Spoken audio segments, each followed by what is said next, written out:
자, 아주 여기서 또 중요한 게 나오죠. 사장이 메르스를 불러요. 자, 파리에 지금 이 회사 지사를 냈으니까 자네가 한번 올라가서 해보지 않겠는가. 메르스는 거절합니다. 싫어요. 이것도 잘 생각해요. 왜 싫어할까, 이 사람은. 자, 여기서 제가 생각하는 건 이런 겁니다. 그리고 메르스가 이렇게 말하죠. 사실 사람들의 삶은 다 비슷비슷해서 여기나 거기가 다를 바가 없어요. 라고 말을 합니다. 사장한테. 사장은 참 어이가 없죠. 당신은 되게 야심도 없어요. 당신 자신을 어떻게 바꾸고 좀 발전시키고 싶은 생각이 전혀 없는 겁니까? 이렇게 말을 합니다. 그런데 따지고 보면 삶은 다 마찬가지다 대답을 하면서 이렇게 말을 해요. 사람들은 수시로 외적인 변화를 꾀하면서 그것으로 삶의 변화를 이루고 있다고 착각한다.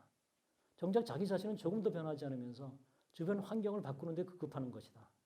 그보다는 차라리 외적인 변화를 꾀하지 않는 것이 자기 자신과 잘 화합하며 솔직한 삶을 살아갈 수 있는 방법이다. 섣불리 외적인 변화를 받아들이면 또 거기에 적응해야 하고 타협해야 한다. 그러면서 내 속에 나다운 것을 또 상당히 잃어버릴 수밖에 없다. 내 삶에 주어진 이 한정된 시간의 소모는 말할 것도 없고 게다가 지금 내 앞에 송두리째 제공되어 있는 이 자연의 풍요로움을 왜 포기해야 한단 말인가. 그리고 왜 파리 같은 대도시에 넘어가가지고 자연과의 접촉점을 잃어버린 상태에서 그 대도시에 기계 부품같이 살아야 한단 말인가. 그것이 이 사람이 파리로 가지 않겠다고. 지난 시간에 잠깐 얘기했죠. 이 사람이 대도시에 대한 그 반발심이 굉장히 큽니다. 파리에 대해서는 조금 여유를 가지는데 리옹이나 이 주변의 어떤 그런 큰 도시들에 대해서 이 사람이 보이는 이 까미 자신이 자서전이나 편지에서 보이는 이 적대감은 굉장해요. 자, 마리가 자기 저녁에 와서 묻죠. 나하고 결혼하고 싶냐고. 그래서 이렇게 말합니다. 그건 아무래도 상관없지만 당신이 원한다면 결혼할 수 있다. 그래서 마리는 약간 갸우뚱하면서 묻죠. 나를 사랑하냐고 다시 물어요. 그래서 여전히 같은 대답을 합니다. 사랑하지 않는 것 같아. 그럼 왜 나와 결혼하려고 묻죠. 결혼은 별로 중요한 게 아니기 때문에. 그게 메르스의 답이에요. 물론 이런 말은 나오지 않아요. 텍스트 속에. 제가 생각하는 그런 겁니다. 자, 사랑이라는 말 자체도 거부하고 있는데 결혼이라는 건 더 강력한 제도의 관습이죠.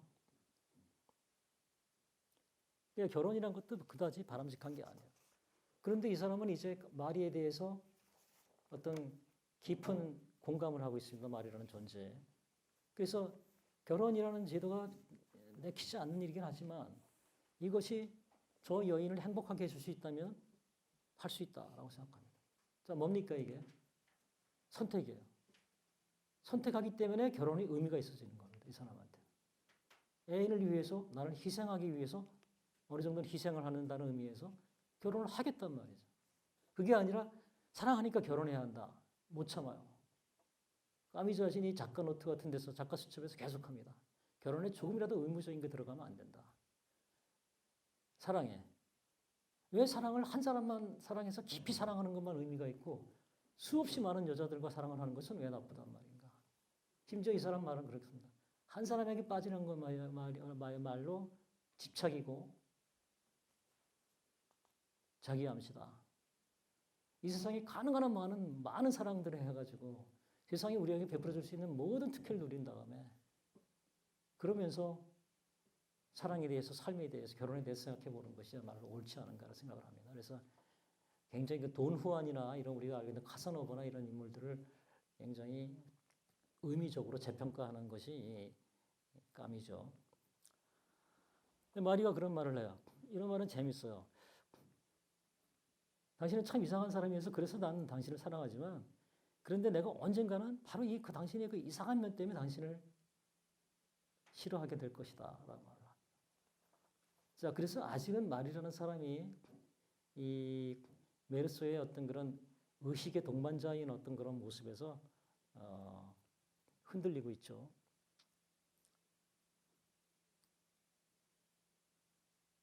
그렇지만 어찌됐든 메르소는 사랑이라는 것을 굉장히 중요하게 여깁니다. 어차피 이기심에 젖어 있는 인간들, 자기 혼자 독립돼서 살아가고 자유로울 수밖에 없는 인간이 누군가하고 만나서 관계를 맺는다는 것은 얼마나 경이로운 것인가를 생각을 해요.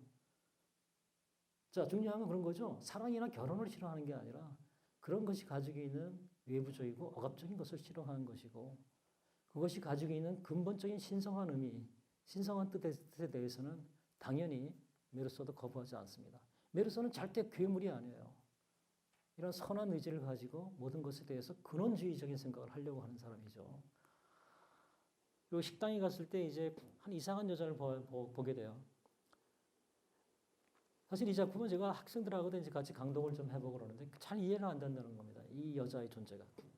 아주 로봇 같아요. 먹는 것도 아주 정확하고 빠르고 움직이는 것도 자동이형처럼 움직이고 사람들도 많이 바라보다가 시선을 탁탁 돌리는 아주 이상한 존재가 있어요. 이 여자는 도대체 뭘 상징하는 겁니까? 우리 한번 생각해보자. 나도 잘 모르겠다. 왜 그런 사람을 등장시킬까? 그런데 단서가 있어요. 메르스가 그 여자를 따라갑니다. 아주 희한하게 자기도 따라가요. 자기도 모르게. 밥 먹고 식당 나가는데 앞에서 따박따박 자동인형 걸어처럼 걸어가는 그 여자를 바라봅니다. 그러다가 자기가 잠시 방심할 때 그 여자 사라져버려요. 그 정도입니다. 어떻게 해석해야 할까요? 해석하는 방법은 여러 가지가 있지만 제가 해석하는 방식은 메르스가 그 사람에게서 자기 모습을 봅니다.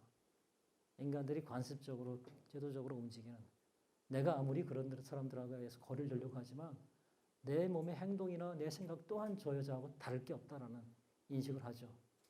왜 그런 생각을 할 수 있을까요? 따라간다는 거예요. 처음이죠. 메르스가 누구에게 깊은 관심을 보여주고 미행까지 한 건 처음이에요. 왜 미행을 했을까? 자신의 분신처럼 봤기 때문에 미행한 게 아니었을까? 그렇다면 그 여자에게서 바로 자기 자신의 모습을 보면서 소름 끼쳐하는 거죠. 내가 아무리 그래도 나 또한 자동인형에 불과하다. 그러니 어찌할 것인가? 자, 어찌할 것인가에 대한 대안을 찾는 과정이 이루어지는 거죠. 자, 이제 중반으로 다가가죠. 레이몬과 만나서 이제 바닷가로 놀러 가기로 합니다. 놀러 갔는데 이제 마송이라는 사람이 있어요. 이 마송이라는 사람에 대해서는 굉장히 긍정적으로 평가를 하고 있어요. 말이 별로 없어요, 이 사람. 그리고 남성적이고, 그 다음에 어떤 행동 이런 것을 중요시 여기지. 그리고 여성들에 대해서 아주 친절한 그런 모습을 보이고 있습니다. 근데 이 사람은 말버릇이 있어요. 이상한 말버릇이. 그리고 그뿐만 아니라 이 말을 습관적으로 하고 있어요. 그럴 때 이 습관이라는 것에 대해서 우리가 생각을 해야 되는데 두 가지 면모를 봅니다. 하나는 습관은 굉장히 관습적이죠. 불필요한 거예요. 그런데 마송에 대해서는 호감을 가지면서 이 사람의 그 불필요한 말버릇을 보면서 이 사람은 다르게 생각해요. 여기에서는. 불필요한 말이죠. 그뿐만 아니라는 말을. 왜 할까? 자, 불필요한 말을 함으로써 기존의 문법의 문법적인 어떤 그런 체계를 부순다라고 생각을 합니다. 불필요한 말을 함으로써 필요성만 갖춰야 되는 이 언어, 어법에 대해서 반발하고 있다라는 식의 생각을 합니다. 물론 이것도 제 해석이에요. 그렇지 않고서는 이 말버릇에 대해서 이 메르스가 깊이 생각을 하고 거기서 의미 부여를 하는 것은 어떻게 설명할 것인가? 이것은 불필요함 자체만으로도 필요성만 내세우는 이 실용주의적인 어떤 세계관에 대한 이 반발심으로 우리가 해석할 수 있지 않을까 하는 생각이 듭니다. 자, 이제 그리고 혼자서 나와서 이제 바닷가를 걷고, 그 다음에 레몽이 총을 건네주고, 레이몽은 돌아가고, 혼자 남아있고, 이 햇빛이 내리쬐는 그 속에서, 집에 들어가고 하니까 뭐, 레이몽이 다치고 오니까 여자들이 막 울고불고 하고 있을 것 같고, 그러니까 그런 소란은 피하고 싶어서 혼자 나옵니다. 자, 이 사람은 천상 어떤 독립적이고 외로운 인물이죠. 그런데 태양이 너무 강하게 내리쬐요. 그럴 때 이 사람은 두 가지 생각합니다. 자, 이 까미의 이방인을 어떤 해석할 때 하나로만 가면은 혼란을 빠져요. 태양도 아주 긍정적인 면과 부정적인 면을 동시에 가집니다. 많은 사람들은 태양을 그 부정적인 면만 하나로 보거나 아니면 긍정적인 면을 봐서 이 해석하는 경우들을 많이 봐요. 근데 그렇게 되면은 앞뒤가 안 맞는 경우가 많아요. 두 가지입니다. 하나는 태양은 너무도 자명해요. 저 위에 떠 있는 저 태양은 우리 인간의 삶 따위는 아무것도 아니라고 우리에게 얘기를 합니다. 우리의 삶 여기서 바글거리는 것 외에 저기 떠 있는 저 태양만큼이나 놀랍고도 엄정하고 신비롭고 한 진실이 존재한다는 걸 우리한테 알려주는 그러한 존재입니다. 또 하나는 너무 강하게 인간을 내리쬐가지고 짓밟으려고 덤벼드는 폭력적인 햇볕이에요. 그거는 인간의 개인적 사정 같은 건 봐주지도 않아요. 마비시켜버리고 짓누르고 짓밟아 버리려고 하는 것이 이 태양이 가지고 있는 폭력성입니다. 자, 이 사람이 그렇지 않아도 여러 가지 사건들을 겪고 하면서 답답해하던 차에 걷는데 태양이 내리쬐기 시작하면서 태양이 자기를 마비시키려고 생각한다는 걸 느낌이 들어요. 그런데 태양이 마비되면 안 되겠죠. 왜 마비되지 않고 우리가 지난 시간에 봤던 것처럼 실존 주의에서 가장 중요한 건 명징한 정신. 세상이 지옥이든 뭐든 부조리든 뭐든 명징한 정신으로 지켜보면 거기서부터 우리는 어떤 혜택을 얻을 수 있다. 삶을 이해할 수 있다는 거죠. 명징한 의식입니다. 메르소 자신 또한 바닷가를 걸으면서 이 햇살에 햇볕에 짓눌리면서 명징한 정신으로 마비되지 않겠다라는 것. 태양과 타협하지 않겠다라는 것. 이 나를 짓누르는 이 고통스러움을 끝까지 이해하고 이겨내겠다고 생각을 하는 거죠. 그리고 태양의 이 압박에 대한 어떤 반발심이 일으키면서 태양처럼 사실 우리가 저 태양이 나를 지금 압박을 가하고 있지만 태양이 없는 곳에서는 인간의 관습이 저 태양만큼이나 아주 폭력적이고 억압적인 힘으로 나를 마비시키려 든다. 자, 이 마비감에서 벗어나야 된다. 태양과 관습은 하나다. 이렇게 생각을 하면서 같이 걸어가죠. 그럴 때 이제 드디어 아라빈이 나타납니다.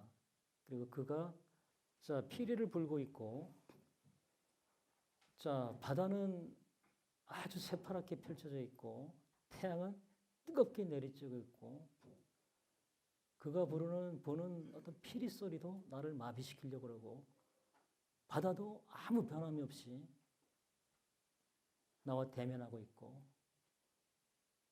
뭔가 행동을 해야 한다. 나를 억압해서 나를 짓밟아 버리는 저것들에 대해서 싸움을 벌여야 된다. 그런데 나를 위협하는 어떤 요소, 이 아라빈의 칼, 거기서 도는 반사광, 분노가 일어납니다. 아까 말한 콜타르처럼. 왜 나는 이런 적대적인 모든 힘 앞에서 꼼짝 않고 견뎌내야만 하는가? 뭔가를 해야 된다. 나를 이 내리누르는 저 관습적인 세계의 저 무지막도함을 부숴야 된다. 그에게 총이 있었어요. 총을 꺼냅니다. 총을 왜 쏘지 말아야 한단 말인가? 총을 쏘면 나는 죽는다. 나 자신이 죽는다. 그런데 내가 왜 나 자신을 위해서 총을 쏘지 말아야 한단 말인가? 그 행동이 나를 죽이는 것 같이 위험한 행동이 아니라면 무슨 의미가 있는가? 그 또한 관습의 일부가 아니겠는가? 내게 선택의 여지가 없다. 태양으로부터 벗어날 수도 없듯이 내가 할 수 있는 것은 나를 파괴하기까지 이를 수 있는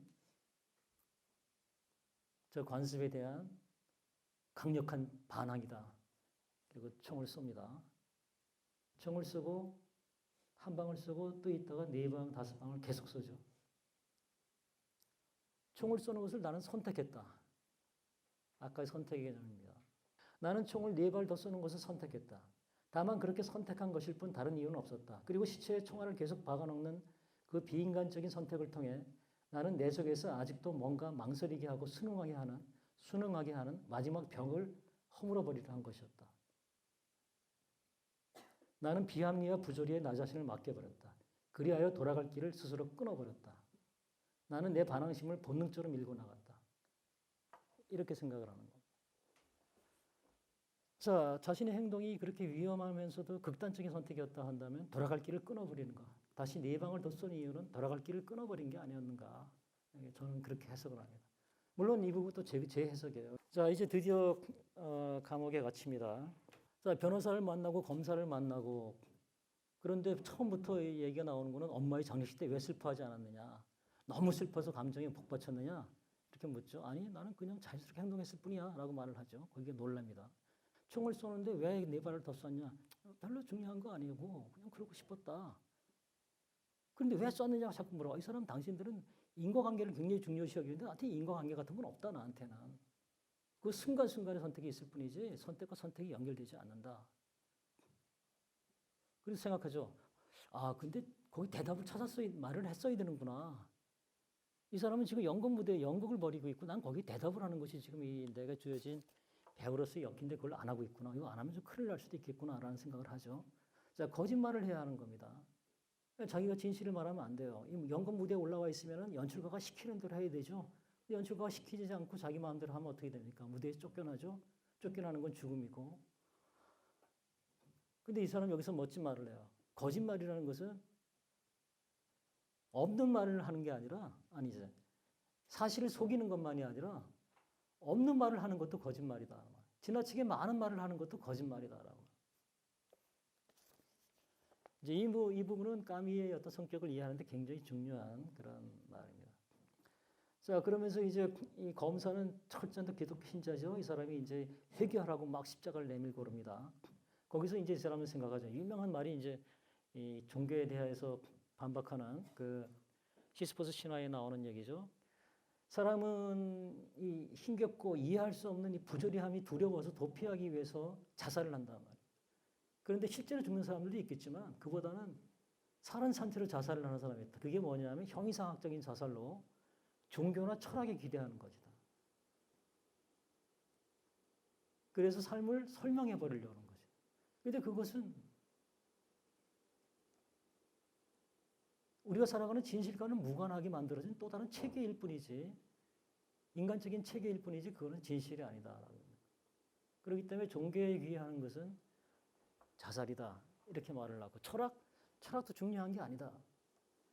까미는 모랄을 중요하는가 하기에 삶을 어떻게 사는 것이 중요한, 삶이 어떤 것이냐는 중요한 건 아니다.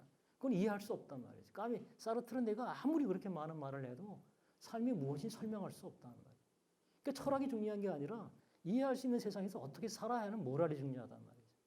물론 이 사람이 나중에 철학적 에세이를 쓰지만 그 철학적 에세이는 사르트르처럼 인간이 실존주의처럼 인간의 실존의 근원에 대해서 밝히는 그런 것이 아니라 실존주의자로 실존적인 삶을 살려면 어떻게 할 것인가를 얘기하는 것이기 때문에 차원이 완전히 틀리고, 그렇기 때문에 나중에 까미는 나는 실존주의자가 아니다라는 말을 공공연히 매스컴에다가 강조하면서 이 사르트르와의 연계를 끊으려고 하는 그런 것이 바로 이런 맥락입니다.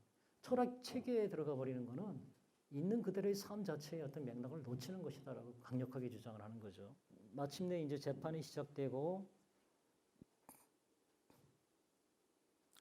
그런데 이 재판장도 이 장례식장하고 거의 다를 바가 없어요. 모든 것이 절차에 의해서 움직여지고 거기 나와 있는 사람들은 다 부품에 불과하고, 그리고 거기에 주인공인 메르소 자신도 그들이 이 제도와 관습을 강화시키기 위해서 벌이는 한바탕의 놀이에 끌려 나와 있는 그저 소모품에 불과하다는 걸 본인이 알게 되죠. 그래서 이 법정이 가지고 있는 비인간적이고 모순된 점, 이런 것들을 비판합니다.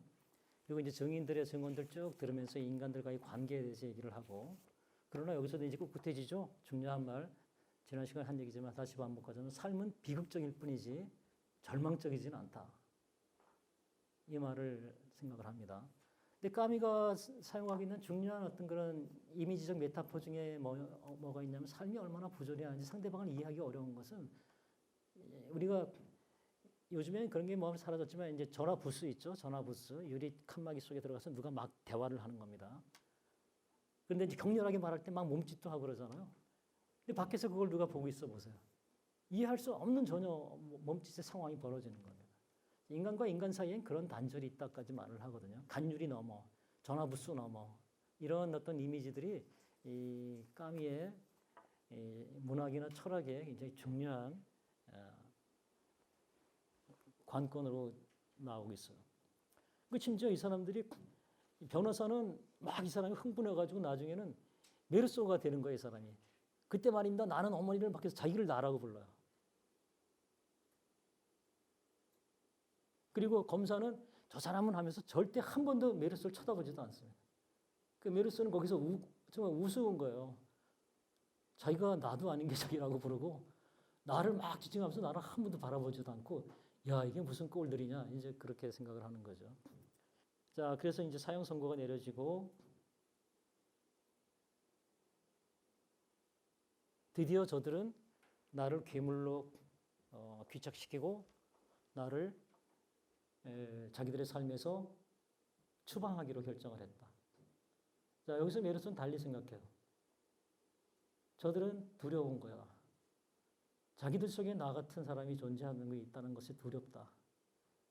나처럼 자유롭게 이렇게 저렇게 움직일 수 있는, 행동할 수 있는 자유의지가 자기 속에 있다는 걸 두려워하기 때문에 나 같은 사람들을 제거해야 된다.